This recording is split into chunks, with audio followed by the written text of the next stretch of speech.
nuevas feministas de la hecha por mujeres en nuestro país, en nuestro contexto. Hoy contamos con la presencia de 3 expositores, 3 personas que han contribuido de manera muy significativa en esta obra, a la teología en general y que enriquecen el camino sinodal para nuestra iglesia en Argentina.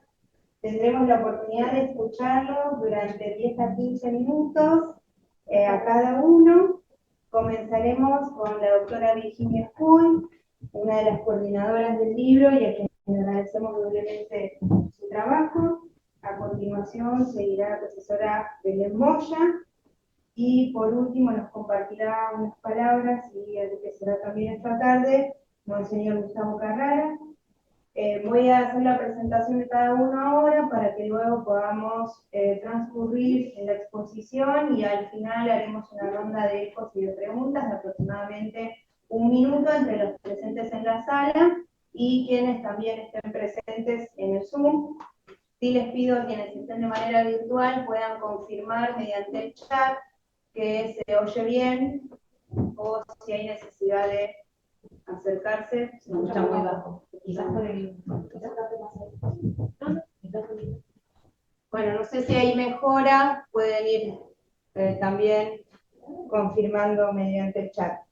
La doctora Virginia Scull es doctorada en teología por la UCA, iniciadora del programa de estudios de Teloganda, investigadora en la Universidad Católica de Chile y en la Universidad Católica de Córdoba. La profesora Belén Moya, que también nos acompaña hoy, es profesora de teología, egresada de la UCA, realiza sus estudios actualmente de maestría en teología en la Universidad Católica de Córdoba e integra el grupo de jóvenes ciudadanos emergentes. Monseñor Gustavo Carrara es arzobispo actualmente en La Plata, presidente de la Comisión Episcopal de Cáritas en Argentina, fue ordenado por Jorge Bergoglio del año 98. Bueno, daremos comienzo, cualquier cosa estaremos atentos también al chat.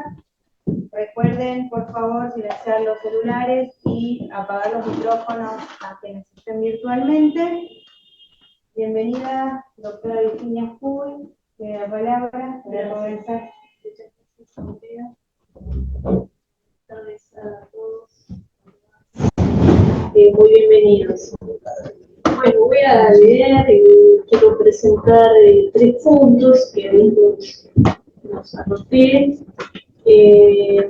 para hablar de este libro y voy a hacer referencia fundamentalmente a las 2 primeras palabras del título de los teólogas feministas y dando un marco para esta presentación. En primer lugar, quiero hablar sobre lo que significa tomar la palabra como mujeres en teología, que me parece que significa también para mí biográficamente. Y entonces les cuento, cuando decidí hacer la licenciatura en teología en 1986, no hagan las cuentas, luego de cursado y aprobado el bachillerato, un compañero de estudio me dijo: ¡qué bien! Vas a hablar de la mujer en la iglesia. En ese momento quedé algo confundida y me preguntaba qué podía decir yo sobre este tema. Formalmente hablando, no tenía la experiencia de hablar como mujer en la iglesia. Una década después, cuando concluí mi doctorado, 1996, me di cuenta que se generaban las condiciones para tomar la palabra como mujer en teología. No se trataba solo de un proceso interior, acompañado por el crecimiento intelectual y académico del estudio, sino además de una nueva percepción que los demás tenían sobre mí. El doctorado en teología llegaba para dar mayor autoridad a mi palabra y darme el valor que necesitaba para atravesar barreras, tan invisibles como reales. En una tradición religiosa bimilenaria como la judeo-cristiana, en la cual la palabra ha sido un dominio prácticamente exclusivo de varones, inaugurar un itinerario teológico como mujer implica una decisión de fe, una vocación y la búsqueda de una comunidad de hermanas. Por eso, no quise hacerlo sola este itinerario, sino con otras amigas que soñaban el mismo camino.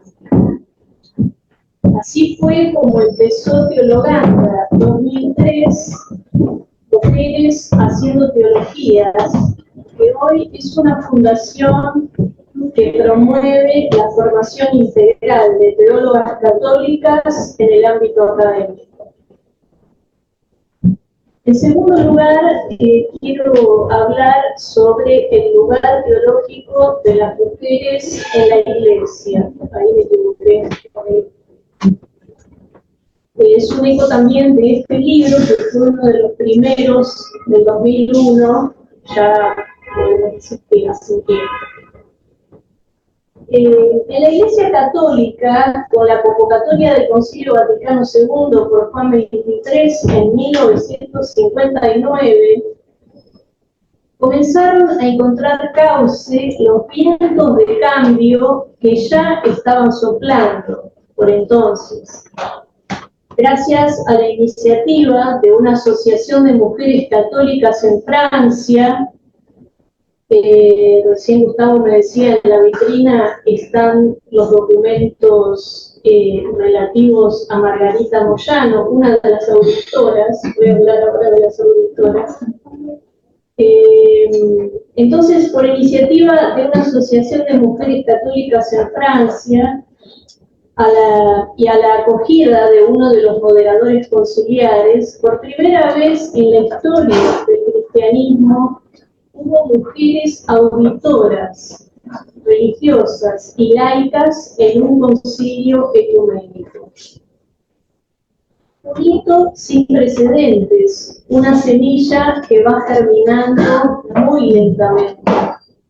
Una semilla pequeña, una veintena de mujeres olvidadas para escuchar, entre otros 2.500 padres para hablar.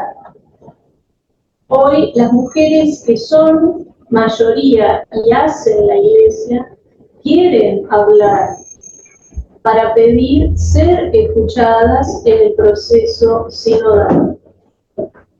En el mismo concilio, cuya clausura está cumpliendo 60 años, se buscó renovar la Iglesia entendiéndola como comunidad de bautizados con igual dignidad.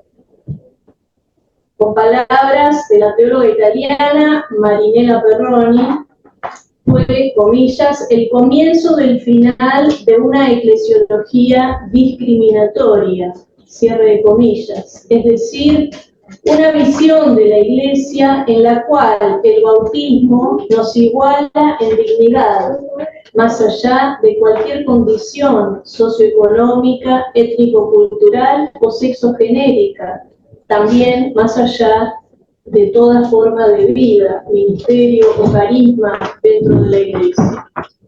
Iglesia inclusiva, o como amaba decir Francisco, Iglesia con lugar para todos, todos, todos. Cabe destacar un cambio importante de estos años. El magisterio conciliar y pontificio de estas décadas reconoció la dignidad de la mujer y puso el tema en agenda. Pero además, la vida y la teología de las mujeres comenzó a hacerse más visible y audible. Ya no se trata solo de las mujeres como lugar teológico en el sentido de fuente para pensar la fe, sino del lugar teológico de las mujeres en la Iglesia y la sociedad, es decir, de cómo esta experiencia subjetiva creyente es capaz de articular una palabra sobre Dios, la humanidad, la creación. Y paso ahora al tercer punto, no, bueno, un poquito antes, junto al título, en la columna izquierda, una palabra de mala fama y hermoso significado. Quiero hacer unas aclaraciones sobre el concepto feminismo, ya que nos consta que es un concepto a veces polémico. Y aquí lo ponemos en el título, lo cual también puede resultar algo polémico o por lo menos inusual en nuestro ámbito. Todavía una tercera reflexión para explicar las dos primeras palabras del título de esta obra, Teólogas Feministas. Le dejo a Belén completar las palabras que siguen en el título, especialmente en el camino sinodal. Algunas personas, muchas de Iglesia, inclusive muchas mujeres, se preguntan si del feminismo puede venir algo bueno. Intentemos algunas reflexiones al respecto. Son tres. Primero, la masiva cantidad de prejuicios en circulación en nuestras culturas patriarcales, con sesgo dominante masculino, hacen que los cuestionamientos, las preguntas, se dirijan rápidamente hacia los movimientos de mujeres con sospecha y preocupación.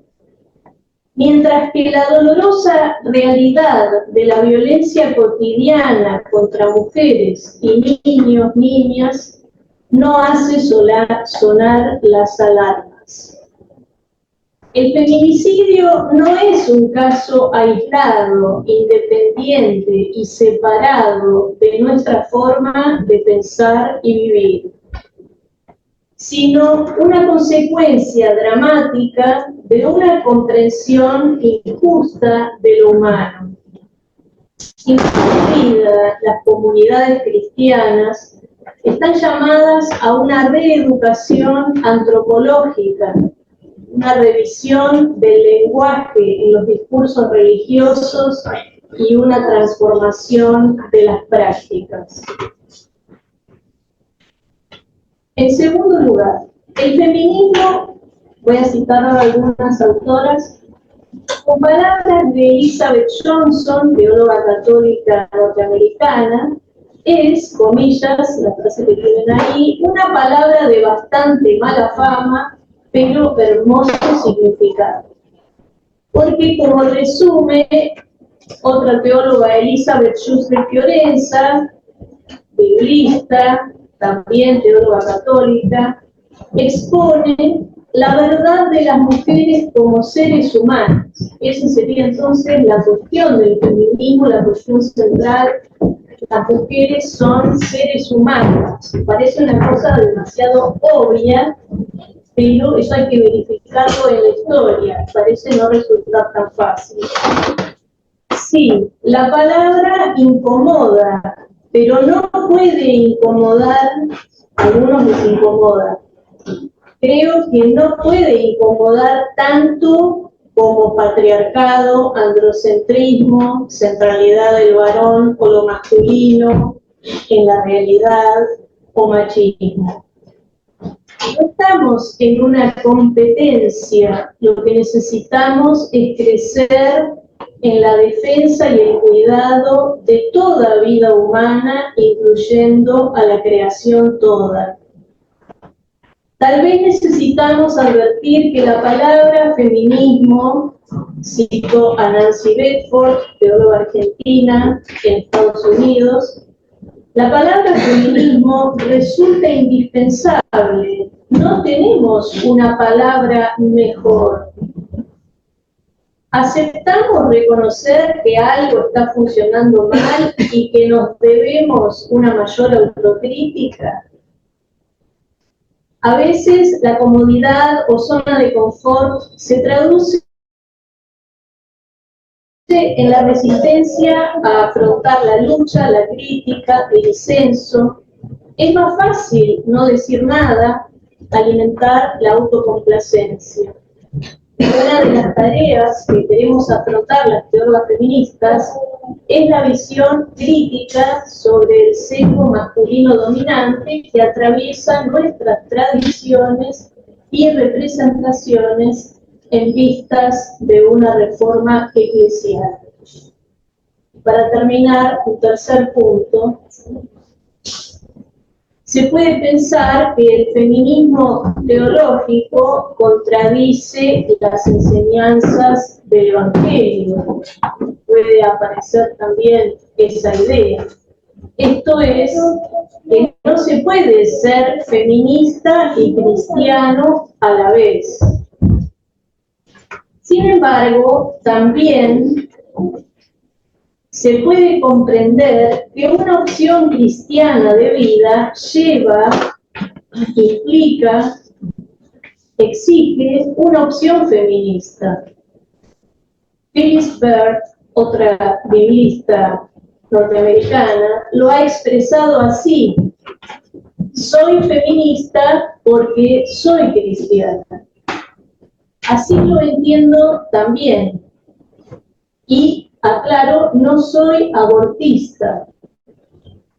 No hace falta mezclar todos los temas.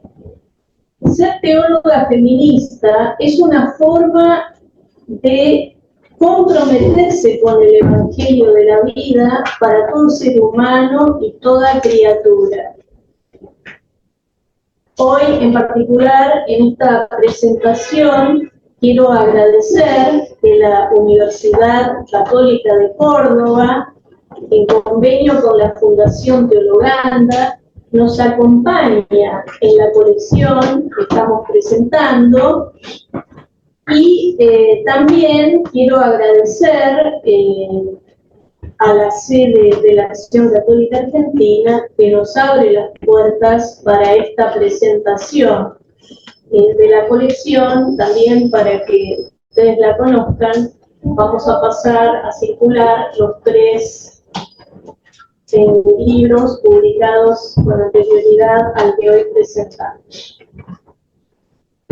Como último deseo, espero que este libro sirva a lectoras y lectores en búsqueda, o compañeros de camino, compañeras de camino, para comprender la realidad invisible y también persistente de las teólogas feministas en el camino sinodal.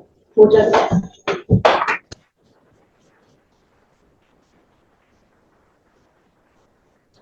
Muchas gracias, Virginia, por compartirnos estas reflexiones sobre el corazón de esta obra. Le cedemos ahora la palabra a la profesora Belén Moya. Gracias. Bueno, es un gran honor y un privilegio hoy poder compartir este panel, esta mesa con Virginia y con Gustavo. Este año para mí, tanto a nivel académico como personal, fue de un gran crecimiento, y poder terminarlo compartiendo este espacio de divulgación y de reflexión es realmente muy gratificante. Además de agradecer ampliamente a Teologanda por la invitación y el acompañamiento, también me gustaría recordar que cada vez que una de nosotras jóvenes tiene la posibilidad de participar de estos espacios, es un logro de carácter colectivo, porque muchas antes de nosotras tuvieron que luchar, que pelearse, incomodar e incomodarse, para que otras podamos tomar la palabra y habitar espacios que antes eran vedados para las mujeres en la teología. Este ejercicio de hacer memoria no solo es necesario en términos de justicia, sino que también, como verán en el libro, forma parte de la metodología de la teología feminista. El nombrar y reivindicar las grandes pioneras y predecesoras que nos han allanado el camino en un ámbito que todavía sigue siendo predominantemente masculino y patriarcal, es parte de un acto de justicia y de reparación histórica sobre las deudas que todavía la Iglesia tiene para nosotras en este sentido. Por ello, el valor de este libro se ubica dentro del trabajo de visibilización y sistematización de teologías hechas por mujeres que Teologanda viene realizando hace ya más de 2 décadas. La riqueza teológica expresada en los distintos tratados abordados, orígenes cristianos, mariología, liturgia, ecofeminismo y teología fundamental, como la diversidad geográfica de las autoras, Chile, Colombia, Argentina y República Dominicana, la constituyen, creo, como una referencia fundamental en esta temática sinodal. La palabra sinodalidad, revivada durante el pontificado de Francisco, vino a renombrar un proceso ya iniciado después del Concilio Vaticano II, como dijo Virginia, de una iglesia necesitada de reforma, actualización y conversión. Esta palabra, tan repetida y a veces normalizada en ámbitos eclesiales y teológicos, suscitó muchas preguntas, diferentes entendimientos, hasta conversaciones difíciles y postergadas. En esta oportunidad nos toca presentar esta obra que se titula Teólogas feministas en camino sinodal, que es una pregunta legítima a cuestionarnos. ¿Qué tiene que ver el feminismo teológico con la sinodalidad? Sinodalidad proviene del griego sin, juntos, y odos, camino, lo que significa caminar juntos, caminar con otros. Esta idea es contraria al sistema patriarcal y nos remite a la horizontalidad, fraternidad, sororidad que el feminismo y en particular la teología feminista viene intentando plantear en el pensamiento teológico de las últimas décadas.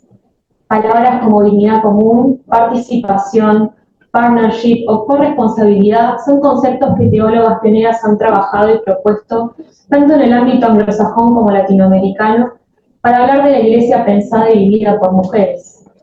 Esta es la razón por la que decimos que la inclusión de la teología feminista en el proceso sinodal no solo es necesario, sino urgente. Creo que un eje central de la propuesta de esta obra es el de la escucha de las voces de las mujeres. En el núcleo del proceso sinodal, como de la metodología de la teología feminista, está la escucha y la reivindicación de las voces de las mujeres de las comunidades de base. Tal como precisa Virginia en la introducción de la obra, cito, en la teología académica del Cono Sur son escasos los relevamientos realizados sobre las historias de vida de las mujeres de los barrios populares, lo que nos lleva a la pregunta de cómo escuchar estas voces, cómo incluirlas en la reflexión teológica y cómo hacerlas llegar a los lugares donde se piensan y se toman decisiones que afectan a todos los miembros de la Iglesia. En varios de los capítulos del libro dialogan claramente estas dos dimensiones, la teología pensada y la teología vivida. Este aporte específico de la hermenéutica feminista puede ayudarnos a cortar la brecha que todavía existe entre la iglesia pensada y la iglesia vivida, un desafío pendiente desde la recepción del Vaticano II y durante el proceso sinodal. Probablemente esta escucha sea una escucha incómoda. Tiene que ser capaz de soportar y transformar las historias de marginación, de violencia, de abuso y de olvido que las mujeres han sufrido a lo largo de la historia. Recuperar las experiencias de estas mujeres es una oportunidad no solo para reconocerlas y legitimarlas, sino también para intentar un espacio de reconciliación con la Iglesia. Es una escucha que debe afrontarse con decisión y altura si realmente la promoción de las mujeres en la Iglesia es concebida como un signo de los tiempos. El exilio vivido por muchas jóvenes es un síntoma que demuestra que hay serias problemáticas que no son tenidas en cuenta o no son resueltas a tiempo, lo que nos lleva a plantearnos algo que nuestra obra intenta responder. ¿Cuáles son las deudas teológicas y las deudas sinodales de la Iglesia actual? Una sinodalidad creíble debe ser capaz de alojar las tristezas y las angustias de las mujeres. Eso conlleva necesariamente a revisar las raíces estructurales que todavía sostienen exclusiones e invisibilizaciones históricas, para poder transformarlas en herramientas de verdadera liberación. Cuestionar las lógicas dominantes que sostenemos como Iglesia es un paso indispensable para poder avanzar en la conversión relacional tan reclamada en el proceso sinodal. En este sentido, es pertinente replantearnos de qué manera las mujeres podemos volver a tomar un protagonismo activo en las comunidades, tal como se relata en los capítulos referidos a los orígenes del cristianismo y la liturgia.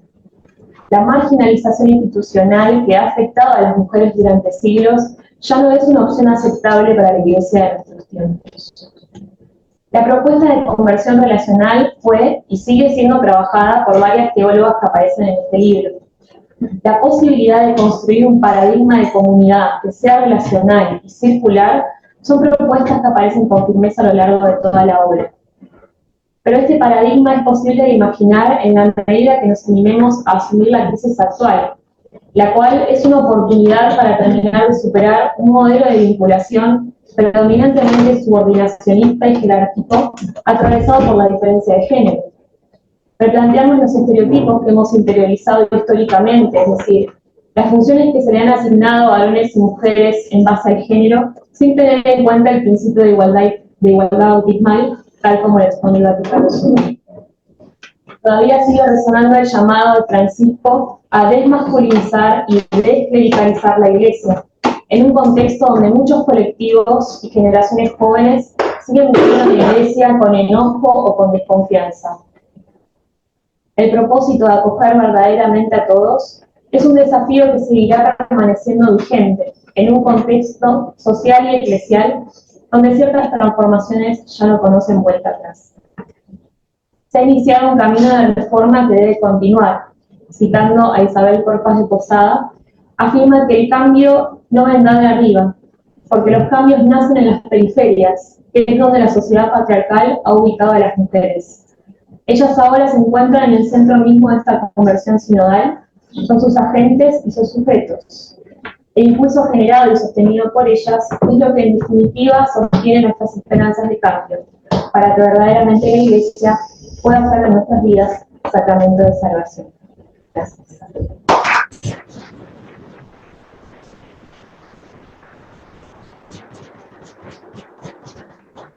Muchas gracias, Belén, también por sumar este breve recorrido por la obra, las reflexiones y poder nombrar a tantas mujeres que hacen parte de nuestra Iglesia y enriquecen el proceso sinodal.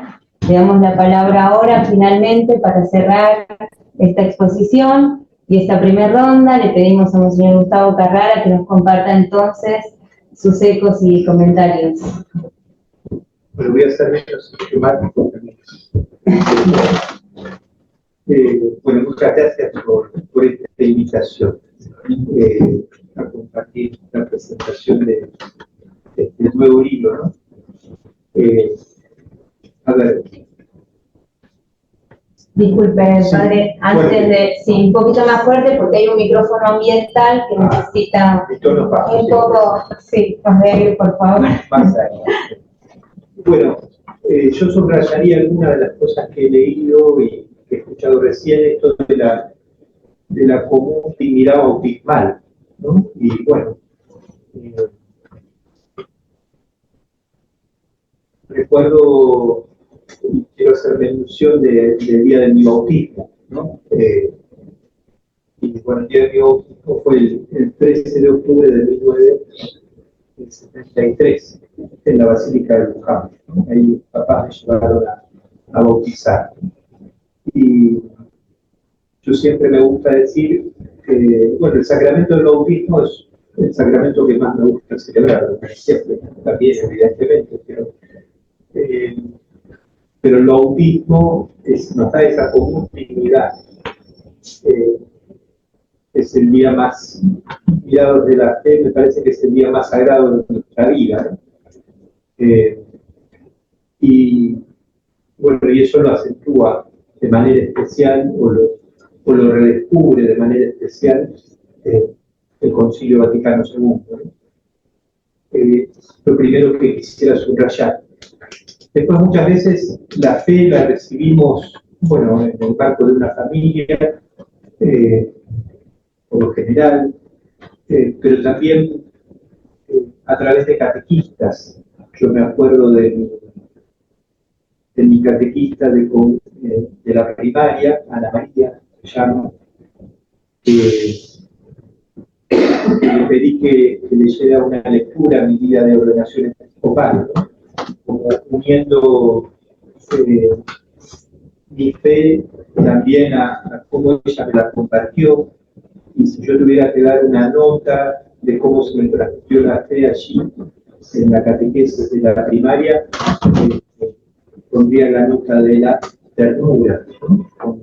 Con mucha ternura.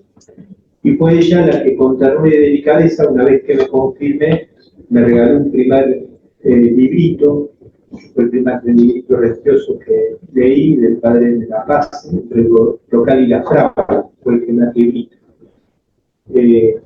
Y eso me entusiasmó en la lectura religiosa, o de temas religiosos, y acá estamos también ahora leyendo estos libros.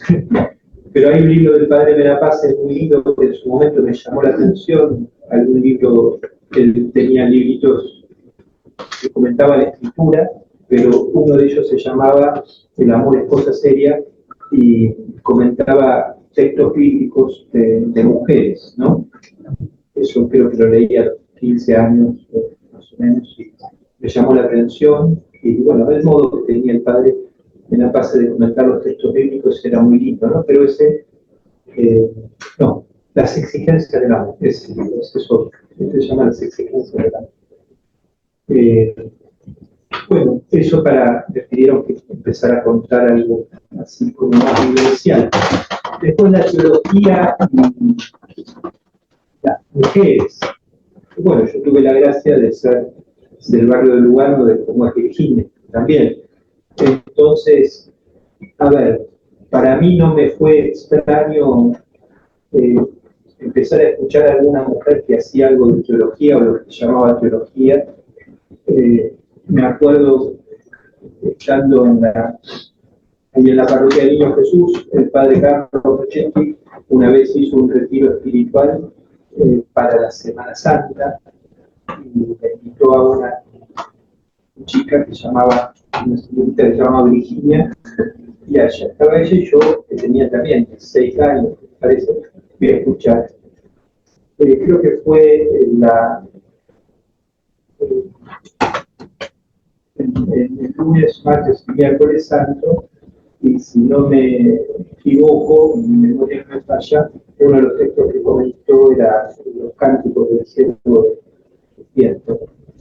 Bueno, ahí me viene la memoria. Y después, bueno, en ese sentido, después, bueno, entrar al seminario, y entramos alguna vez así en diálogo, y la tesis de licenciatura de la licenciada Virginia fue sobre Ignacio Ellacuría, ¿no? Y después su cariño por Santa Teresita, su devoción por Santa Teresita, la llevó a hacer una tesis sobre el diálogo con el libro de Juan Baltasar, ¿no? Teresa Lisieux, Historia de una misión, y tuvo el atrevimiento de discutirle a Juan Baltasar también algunas tesis, en esa tesis que la hemos leído también. Entonces, ¿a qué digo? Que bueno, tuve la gracia de no entrar de modo conflictivo en el tema, digamos, de las mujeres haciendo teología, sino de ir conociendo este proceso, mucho desde los inicios, pero en el sentido que abrió un camino junto con otras, y se fue haciendo después lo que se fue haciendo, que se llama teologanda, ¿no? Así conocí, y por eso más o menos estoy hoy acá. Después, por otro lado, quería traerles un texto de Teresita, que también era muy adelantada a su época, ¿no? Una vez leí una tesis de licenciatura diciendo que Teresita se había adelantado al Concilio Vaticano II en su tema de la comunión, ¿no? De la Iglesia como la comunión, ¿no? Y también leyendo ahora el texto de Dilexis Nos del Papa Francisco acerca de la devoción al Sagrado Corazón, bueno, como Teresita despliega esa devoción y profundiza en lo que es la devoción al Sagrado Corazón, haciendo una lectura a lo largo de los distintos momentos que tuvo la devoción al Sagrado Corazón. Bueno, también es adelantada el tema de la mujer en la iglesia, ¿no? En los primeros años del seminario hay tiempo de leer más. Bueno, leí ahí Historia de un alma, y en Historia de un alma está la versión que hace Teresita cuando va a Roma. Y bueno, bueno, es un texto que también recoge Virginia en alguno de sus escritos, ¿no? Dice, a cada paso nos decían, no entren aquí, no entren allí, a pobres mujeres, qué despreciadas son. Sin embargo, ellas aman a Dios en número mucho mayor que los hombres, y durante la pasión de nuestro Señor, las mujeres tuvieron más valor que los apóstoles, pues desafiaron los insultos de los soldados y se atrevieron a jugar la faz adorable de Jesús.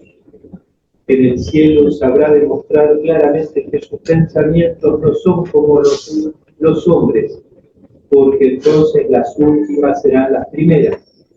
Más de una vez, durante el viaje, me faltó la paciencia para esperar el cielo para ser la primera. La experiencia de Teresita, que tenía 15 años, después lo relato un poco más grande, pero tampoco tan grande, no se muere a los 24. ¿No? Bueno, también en esto una adelantada a la época, ¿no? También. Bueno, muchas otras cosas también. Después, en la introducción que leí del libro, todavía no leí todo, pero ahí Virginia rescata algo que me parece que es muy importante, que es el tema del protagonismo de las mujeres en los barrios populares, ¿no? O sea, lo que dice acá Teresita es verdad, ¿no? La otra vez me tocó recibir una misa de varios seminarios juntos, varios seminaristas juntos, y había poquitas mujeres, ¿no? Y bueno, yo dije, bueno, hoy voy a hablar de dos temas, tomando el documento final del sínodo, y hablé del tema de la relación de los sacerdotes, los obispos, los sacerdotes y los que se preparan con el dinero, que es un tema que aborda el documento final de la sinodalidad, la transparencia y demás. Y dije, el otro tema que me gustaría abordar es la relación nuestra con las mujeres y las mujeres en la iglesia y el protagonismo de las mujeres en la iglesia, porque aquí está pasando algo que no sucede habitualmente. Eran todos los seminaristas, formadores, el obispo, y había 3 religiosas, o sea, yo digo, esto habitualmente no pasa en la iglesia. Habitualmente, mayoritariamente son mujeres las que están participando de modo activo en la vida de la iglesia. Un poco lo que decía acá Teresita. Y traigo esto a los barrios populares.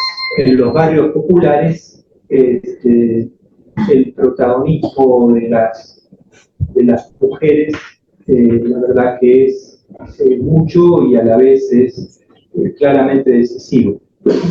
Soy testigo de ello porque tuve la gracia de vivir en barrios populares desde 2007 al año pasado, ¿no? Entonces, fui metiéndome en el mundo de algunos barrios populares y claramente puedo dar testimonio de ese protagonismo silencioso pero esencial de las mujeres en los barrios populares, ¿no? Esto que también aprendí un poco de leer algunos textos de Virginia, esta apreciación, ¿no?, de la iglesia ideal y la iglesia real, ¿no? En la realidad, ¿qué pasaría sin este protagonismo? Creo que el gran tema está planteado en este libro y me parece muy valiosa la intuición de plantearlo, el diálogo entre la teología feminista y la apropiación del documento final del sínodo, ¿no? y de la temática de la sinodalidad. Me parece que es una intuición clave unir los dos temas, y no solo una intuición clave, sino necesaria para la iglesia. Bueno, un poco mezclado quería compartir. Te dije que iba a ser suficiente más. Muchas gracias.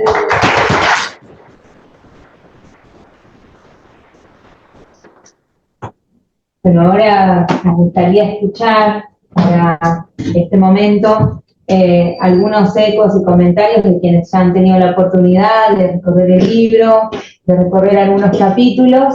Les vamos a pedir a quienes están en el chat puedan dejar sus comentarios para que nosotros podamos ir leyendo, pero concretamente queremos invitar al Padre Eleuterio a que él nos pueda inaugurar esta ronda compartida y reflexiones. Sí, lo primero que tengo que aclarar es que no leí el libro, porque lo compré hoy recién, pero sí, cuando me proponía Virginia decir algo, lo que puedo decir es mucho que nos enriquece los estudios bíblicos, la mirada que están aportando las biblistas, ¿no? Yo predico la Biblia y muchísimo lo que va apareciendo, porque nosotros estábamos acostumbrados a leer la Biblia que ya fue escrita desde una perspectiva androcéntrica, y leerla como varones nos parecía natural un montón de cosas, y de repente cuando uno empieza a mirar desde otro lado lo que está y lo que no está, entonces aparecen cosas muy interesantes y sentidos que estaban ahí en el texto y que uno simplemente no los veía porque no se hacía las preguntas adecuadas. Entonces, eso yo creo que es todavía un camino muy nuevo, si bien no hace muchos días, hace muchos ya que se está trabajando en Biblia con esta perspectiva de género, y creo que hay mucho por hacer, mucho por descubrir. Así que, y además, las hermenéuticas podrían, digamos, englobar en este perspectivo feminista, han dado pie a otro tipo de hermenéutica también, desde grupos que han quedado así como marginados dentro de la teología, dentro de la iglesia y dentro de la sociedad también, todo parte de lo mismo. Entonces me parece que es una riqueza que se va fecundando otros espacios de pensamiento. Así que muchas gracias por cada una de estas publicaciones, que seguramente nos van a seguir enriqueciendo. Gracias.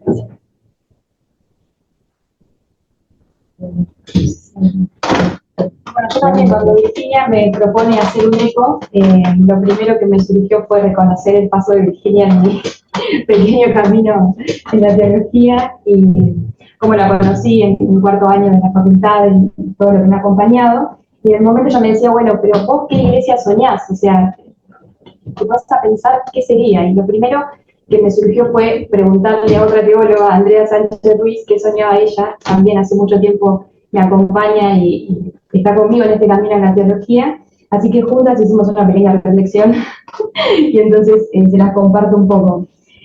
Con mis hermanas soñamos con una iglesia sinodal de verdad, en la que la ciudadanía bautismal se haga carne, que en ella brille el sueño de Jesús, el reino desplegándose en un discipulado de iguales, en el que todas las mujeres, con todas sus diversidades, de todas las identidades culturales, lengua, género, nación, tengan voz y decisión, ¿no?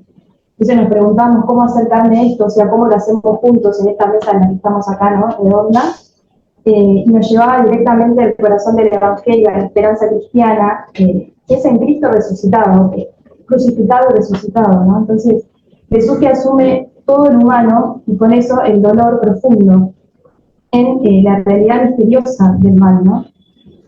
¿Para qué? Para entendernos y acompañarnos, ¿no? Y ahí, en ese mal que está ahí, en esa esperanza que es Cristo, ¿no?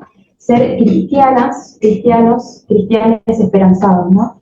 ¿Qué sería esto, no? Combatir con Jesús ese mal en las experiencias de dolor concretas de nuestras hermanas en la iglesia, ¿no? Hacer justicia asumiendo con Jesús la misericordia visibilizando y actuando en y con la apasionante fuerza de la rúa. Porque la comodidad no es del espíritu, ¿no? Es una iglesia sinodal de verdad, ¿no? Esto que decíamos con Andrea, ¿no? En donde este Dios, ¿no?, que está en medio de las injusticias y que está combatiendo con nosotras, es el Dios con nosotros, ¿no? Entonces, me lleva a preguntarnos esto, ¿no? Esto que decía Belén, en el lugar en el que estamos, ¿no?, cada uno ocupando su espacio, su tarea en la iglesia, ¿no?, sumar a esta esperanza cristiana desde la acción, en la visibilización y en el espacio a las mujeres en la iglesia, concreto, desde lo circular. Así que eso necesito. Gracias. Gracias, gracias. Bien. Hay dos lugares, si alguien escucha bien, Sí, pueden pasar. Hay 3, 4, 6, hay más sillas acá. Bueno, si acá en la sala queda un poco. Sí, a mí Bien. Sí, sí, sí. me surgía escuchándolas. Estoy agradecido, ¿no? En mi tránsito de iglesia, pensaba en cuántas profesoras, en cuántas compañeras, ¿no?, en cuántas mesas sinodales. Me ha tocado hacer camino en la iglesia y siento que me toca ser parte de esa iglesia que se va gestando, que van haciendo, ¿no? ¿Cómo buscar seguir haciendo eso cada vez más visible, no más palpable? También ser consciente de cuánta lucha, cuánto esfuerzo ha llevado. ¿Cómo no ser de eso, ¿no? Que a veces se pone en un rol de autoridad, pero de esas que no habla, no dialoga, y cómo a veces uno tiene esa sensación de cómo desconfiar. Creo que libros como este, lugares como Interrogando la Ciencia, que eso sea un aviso constante para la iglesia, que no se acomode. Muy agradecido por su invitación y vamos a la lectura de la. Gracias. Bien, Caro. Bueno, también me decía haber pedido un aporte comunitario, que bueno, que no es responsabilidad. Bueno, yo puedo decir que quiero tener. Bueno, la verdad que tiene una convicción que es, en realidad no es solamente la de los minutos, sino también escucharlos con memoria y también con la cultura. Nosotros como un acto oficial que transporta. Voy a tomar unas palabras del documento final, en el 60, donde dice que las mujeres contribuyen a la investigación teológica y están presentes en puestos de responsabilidad en instituciones vinculadas a la Iglesia, la vida diocesana y la vida local. Este reconocimiento no es una concesión, sino la apuesta por una conversión espiritual y relacional. La teología feminista no solo denuncia los sesgos antropocéntricos que han marcado culturas, lenguajes, exclusiones dentro de la Iglesia, sino que ofrece claves hermenéuticas, espirituales, comunitarias, para una reforma profunda. Incluso más, para una metamorfosis, una transformación significa conciencia de sí, de las prácticas, silencios y resistencias, pero también discernimiento, es decir, capacidad de mirarnos desde afuera, desde las voces que han sido históricamente desplazadas. Las teólogas feministas no solo enriquecen el mapa oficial, revelan senderos ocultos, pasiones silenciadas, memorias olvidadas, mapean prácticas y liderazgos femeninos desde los orígenes del cristianismo hasta nuestros días, que configuran la sinodalidad de una praxis que integra el pensamiento crítico, la memoria histórica, la experiencia situada y la realidad de la vida. Su aporte no se limita a lo doméstico o lo simbólico, sino que transforma estructuras, cuestiona exclusiones y propone nuevos modelos de liderazgo, discernimiento y comunicación. En ese dinamismo, la voz de las mujeres no es periférica, sino constitutiva del discernimiento de lo que quieren. Este libro nos impulsa a soñar con una iglesia plural que se deje interpelar por la experiencia, la teología y la praxis, no como añadido, sino como parte del corazón de la iglesia. Porque si los primeros cristianos fueron llamados en el camino, es porque entendieron que seguir a Jesús no es instalarse en certezas, sino caminar en apertura, en comunidad, en escucha de Dios. Esa es la raíz común del bautismo, que nos sumerge en la vida de Cristo, que nos habilita sin distinción de género, estado o ministerio, a participar plenamente de la vida, misión y discernimiento de la Iglesia. En realidad, entonces, no es privilegio, sino vocación bautismal compartida. Significa reconocer, integrar y celebrar todos los dones del pueblo de Dios. Hoy las teólogas feministas nos recuerdan que ese camino sigue abierto. Que para recorrerlo con fidelidad necesitamos reformar, sanar y transformar. Gracias por su atención. Gracias, también.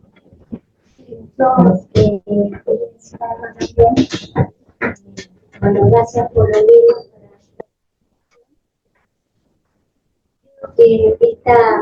Este diálogo, que siempre es un libro con varios capítulos, con varias voces, a escuchar no solo a las teólogas, sino a todas las mujeres en la iglesia, ya que en este camino ciudadano.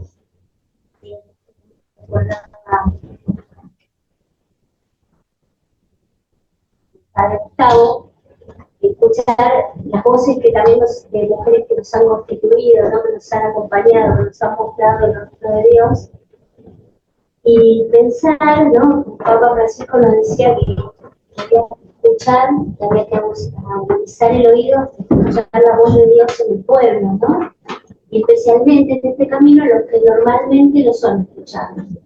Entonces, a veces en la iglesia, las mujeres llenamos las iglesias porque no siempre son todas escuchadas, son todas escuchadas, y si no las escuchamos, y si no los escuchamos, hay algo de Dios que Dios no está pudiendo transmitir porque esa voz no se escucha, ¿no? Entonces me parece que es una linda invitación pensar estas cosas de mujeres, de teólogas, y de mujeres teólogas, y finalmente todos somos teólogos porque pensamos a Dios, para descubrir qué es lo que Dios quiere de nuestra iglesia, ¿no? Así que bueno, gracias por ver. Muchas gracias. Bueno, si hay alguien que en el chat quiera dejar algún comentario o mensaje, podemos leerlo, podemos compartirlo también. Damos unos minutos más. No sé si alguien acá en la sala quiere sumar, compartir algo. No sé si alguien quiere escuchar. Bueno.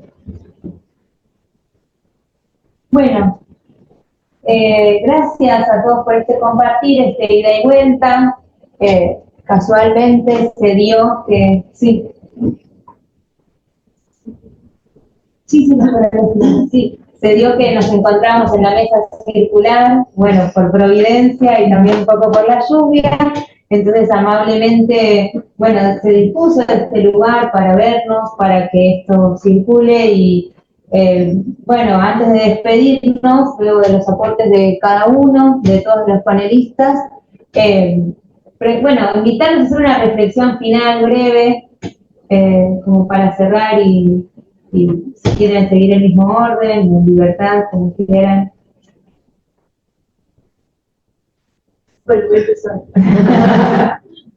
Algo cortito, pero bueno, pensaba cuando Natalie me preguntó, ¿querés que te pregunte algo? Y yo dije, no se me ocurre, pero yo le pregunté esto de qué iglesia sueña, ¿no? ¿Cuáles son las esperanzas que tenemos, ¿no? Y me parece que ese es un punto importante porque, bueno, el camino es largo, es difícil, ¿no? Y a veces puede venir el desánimo o los momentos de decepción, ¿no? Bueno, yo creo que un mensaje importante en esta búsqueda, en este camino, es no cansarse de esperar, ¿no? No cansarse de esperar, aunque a veces parece que nada cambia, que es lo mismo, o que, bueno, que es difícil, pero me parece que no hay que cansarse de esperar, y bueno, y van apareciendo esos signos de aliento y de posibilidad de darnos cuenta que sí hay cambios, ¿no? Que como decíamos, bueno, mi concilio fue la primera vez en la historia que hubo convocatoria a mujeres, aunque más no fuera para escuchar.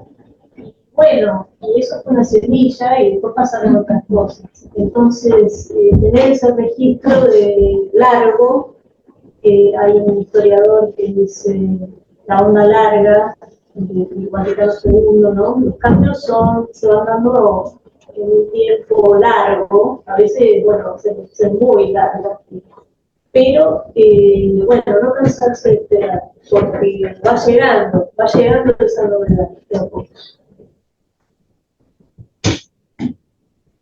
Y yo para sumar, me hace pensar esto de la espera que no es una espera pasiva, es una espera activa.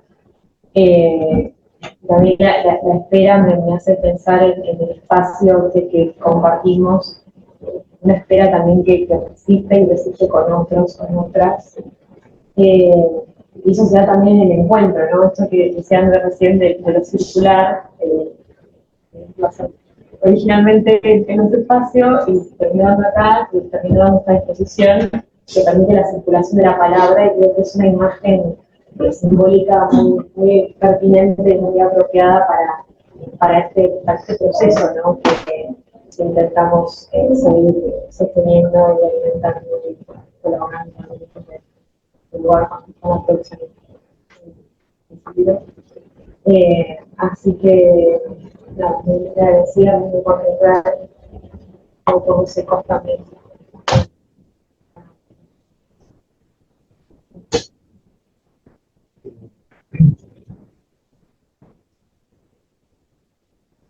A mí se me ocurrió empezar por eso, recorrí las vitrinas y me encontré con lo campuyano, ¿no? El certificado de auditora. Recomiendo que lo miren, digamos, ¿no? Porque simbólicamente me parece que es muy fuerte en ese sentido. También, alguna vez lo escuché al Papa Francisco decir, bueno, que un concilio para que decante hace falta por lo menos 100 años, vamos 60, que así, vamos llegando, pero además, lo importante, como él decía, es iniciar procesos. A mí me gusta decir, lo importante es el amigo del tiempo. Y uno mirando el proceso, han caminado mucho. La teologata, la persona de cada uno de ustedes, ha caminado mucho y ha sembrado mucho en la iglesia en la Argentina y más allá. Entonces, me parece que, y tendiendo puentes con otras mujeres de otras latitudes, me parece que si uno mira, se ha caminado mucho. Y después, bueno, en el último discurso de Francisco a los movimientos populares, en septiembre del año pasado, también los movimientos populares, la mayoría de las protagonistas son las mujeres, ¿no? Antes de ayer estuve visitando un espacio de movimientos populares donde las protagonistas eran las mujeres en muchos sentidos, no solo por cantidad, sino por liderazgo. Y bueno, en ese último el encuentro, él decía, bueno, a veces se avanza, a veces se retrocede, parece lo que decía Virginia recién, pero subrayó, bueno, no duden que están en el camino correcto, digamos, ¿no? En esos momentos de avance y a veces de retroceso, bueno, no caer en la tentación de la desesperanza y no dudar de estar en el camino correcto. Eso también es lo que subrayó. Muchas gracias. Un aplauso ahora para contarles que está disponible para, bueno, coordinar la entrega. Ahora está disponible para la venta del libro. Hay diferentes medios de pago. Si hay alguien en lo virtual también que necesite información al respecto, puede contactarse al Instagram de Teloganda. Y un último anuncio para no perder la costumbre de los avisos parroquiales. De parte de todas las fundadoras, la invitación y del equipo de Teloganda, el tercer Congreso de Teólogas Latinoamericanas y de habla alemana, que lleva el título Dignidad y Equidad, Justicia para las Mujeres como desafío en la Iglesia de la Sociedad, en conjunto con todas las colaboraciones que constan ahí abajo. Apoyo será el año próximo, del 8 al 10 de octubre de 2026 en Córdoba, y pueden ingresar a ese blogspot para obtener más información, novedades, panelistas. Así que bueno, muchas gracias a todos por acercarse en este día, un esfuerzo. Queremos agradecerles a cada uno de los expositores, al padre Gustavo, a Virginia Belén también, por estas palabras, y también a todos los que colaboraron y a la sede de Acción Católica Nacional por recibirnos, por generar este espacio cálido.